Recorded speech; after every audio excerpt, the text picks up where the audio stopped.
Race میں جیتنے والا گھوڑا نہیں جانتا کہ کامیابی کیا ہوتی ہے۔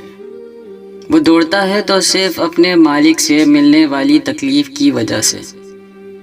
تو آپ کبھی بھی اپنے آپ کو تکلیف میں پاؤ تو سمجھ جانا کہ تمہارا مالک یعنی خدا وہ چاہتا ہے کہ جیت تمہاری ہی ہو۔ برف سے سوال کیا گیا، تم ہر وقت اتنی ٹھنڈی کیسے رہ لیتی ہو؟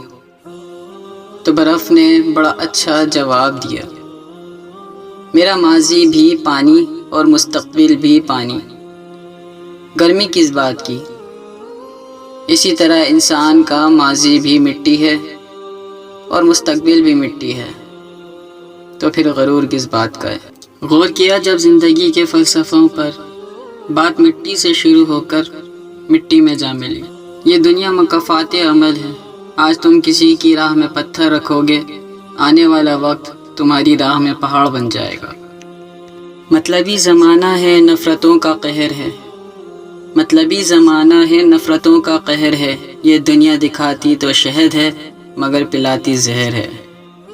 انسان کی انسانیت تب ختم ہوتی ہے جب اسے دوسروں کے دکھوں پر ہنسی آنے لگے۔ پیدائشی طور پر انسان نہ تو فرشتہ ہے اور نہ ہی شیطان، لیکن اپنے اعمال کی بدولت فرشتے سے بہتر بھی ہو سکتا ہے اور شیطان سے بدتر بھی۔ انسان پریشانیوں کی گنتی کرنے کا ماہر ہے، لیکن نعمتوں کا حساب رکھنا بھول جاتا ہے۔